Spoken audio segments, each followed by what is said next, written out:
Katrina's Creations. This is the Wednesday episode, and as you can see from the title, this is not a knit crate unboxing. My knit crate is on its way, but it's not here in time for filming. So I did have 2 requests for some tutorials that I have done in the past, but now that I have a better camera, I'm redoing some of those tutorials so that you can see them a little bit better.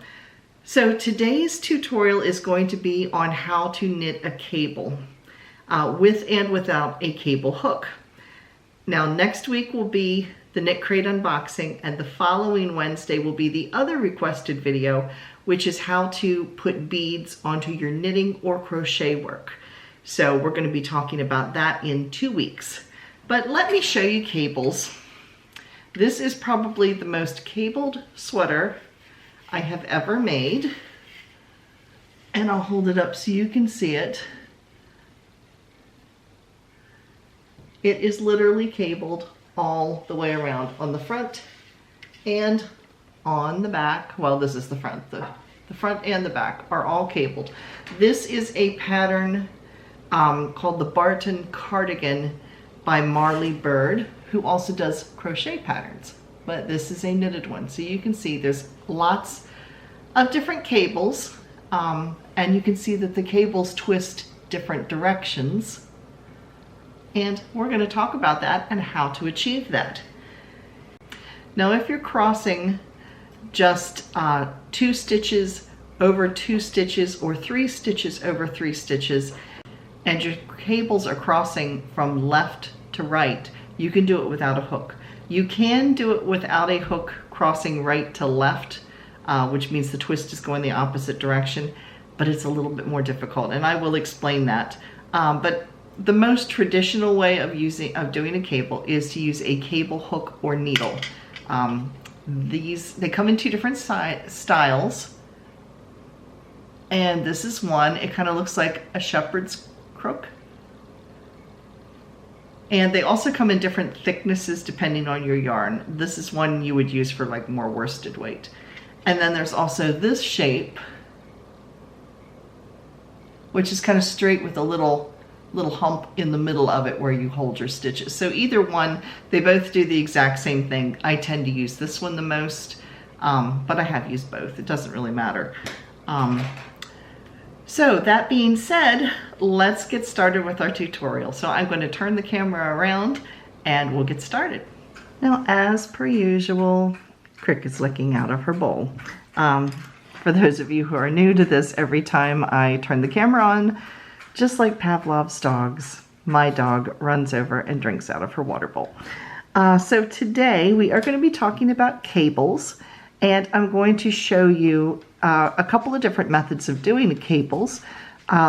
Cable needles or cable hooks can look like this or like this. They both do the same thing. You can use them the same.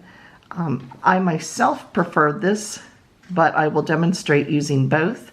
But I'm first going to demonstrate how to do a cable without using a cable hook. All right, so let's say that you are coming up on your cable, and we are going to be doing a cable of 4 stitches. It's going to be 2 over 2. Now, a cable can cross right over left or left over right. It all depends on whether the first stitches are held to the front of your work or to the back of your work. Now, to cable without using a hook, you can only do this for the most part with 4 to 6 stitches. If you get beyond that, it's just a little bit too cumbersome. But if you're doing small cables, you can do this. The easiest is if you are doing a cable where the left is going to cross over top of the right. To do it this direction, it's a little more difficult.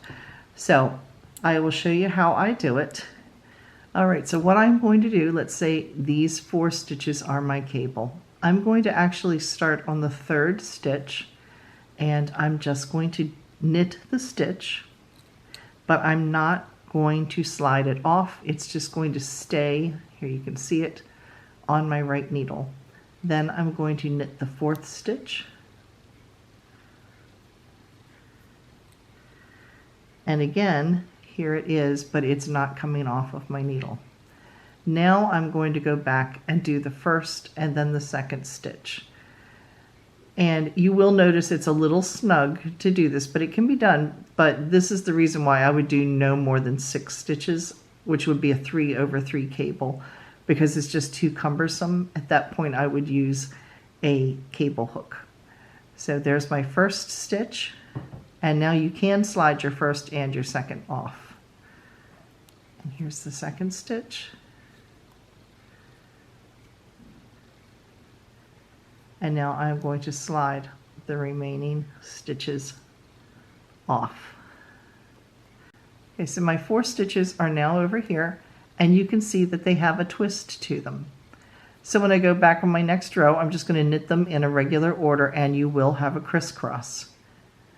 This particular way of doing a cable, you can see it pulling right here. So it is going to be the left stitches like this are going to be crossing over the stitches to the right. So the cable is going to be a left cable. Now, to do a cable the other direction can be done. I wouldn't, but you can do it. But what you have to do is you have to go from the back, put your needle through the front, and then try to knit that stitch. It's extremely tight, so I don't even bother if the cable has to go the other direction. I only do this technique if the cable is a small cable of 2 or 3 crossing over 2 or 3, and where the left stitches are going to go over top of the right. So if you were looking at it as a pattern, it would show that you would hold your the stitches on the cable needle to the back to create this particular style of cable. So now let me show you what it looks like if you're using a cable hook. Now if we're using a cable hook and we want to create that same cable that we just did without a cable needle, we would slide these first 2 stitches. You want to slide purlwise. If you slide this direction, it will twist your stitches. So you want to slide purlwise, and you put those 2 stitches on your cable hook. They are going to go to the back. If you flip them to the front, it's going to make your cable the right over the left instead of the left over the right. That's the only thing that changes the direction of the cable. So in this case, I'm going to leave it in the back. I'm going to knit the next 2 stitches. And now I'm going to slide these stitches right back, again purlwise, so your stitches do not end up flipped. And you're going to slide them right back on, and then you're going to knit those 2 stitches. So you've done the exact same thing. You can see it looks just like how I did the cable without a hook, but this is a little less cumbersome, so you can do either way. Now let me knit a couple stitches here, and I'll show you how to do this with the opposite, I will show you how to do this with this style of hook. It's basically the same thing. We're going to slide off 2 stitches, and this time I'll show you what the difference looks like if it's to the front. So we're going to let this hang here in the front. I'm going to knit 2 stitches.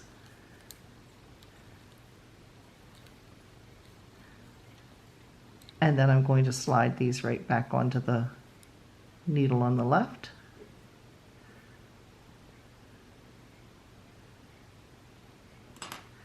And I'm going to knit them.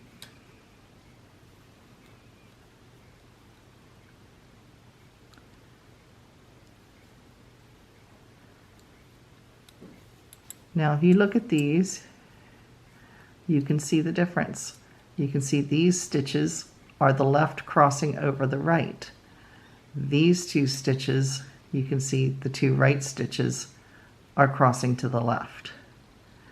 So I'm going to pause the video for a minute, and I'm going to go back and forth a few times so you can see what this cable looks like So here I have knit a couple of rows so you can really see how the cables look.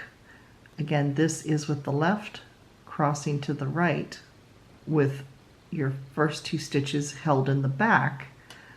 And this is a cable done where the left crosses over top of the right. So your right stitches are held in the front, so your first 2 stitches are held in the front and then added to the back. So whichever direction you wish your cables to turn is going to be determined by whether they are held, those first stitches are held in the front or the back. Now let's look at what a cable looks like if you're doing more than just 2 stitches over 2. So let's say we are going to do an 8-stitch cable. So it's going to be 4 stitches crossing either in front or behind the other 4. So again, we would slide the 4 stitches onto the cable hook. And depending on what our pattern says, we're either going to hold it to the front or we're going to hold it to the back. The technique is going to be exactly the same. The only thing that changes is which direction you hold the cable, either in the front or the back, and that again is what causes the twist to form across from the left to the right or the right to the left. So this time we'll do it in the front. So I have 4 stitches here. I'm now going to knit 4 stitches.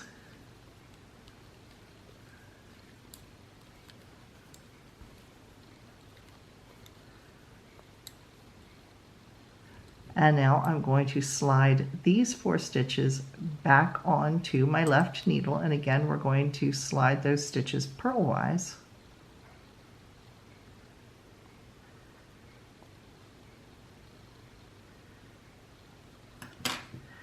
And then I'm going to knit them.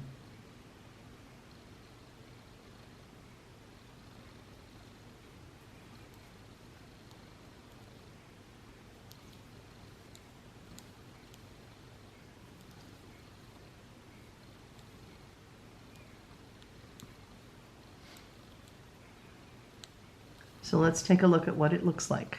You can see our twist, and here we have our stitches on the right are crossing over the stitches on the left. So the cable is going to look like this. Except in this case it'll be 4 stitches over 4, so it'll be like that. So I hope this video has helped and kind of taken the intimidation out of doing cables. They look very complicated, but they actually aren't, and they actually can be a lot of fun to do. So if you found this video helpful, please give me a thumbs up. Thank you for watching, and I'll see you again on Saturday.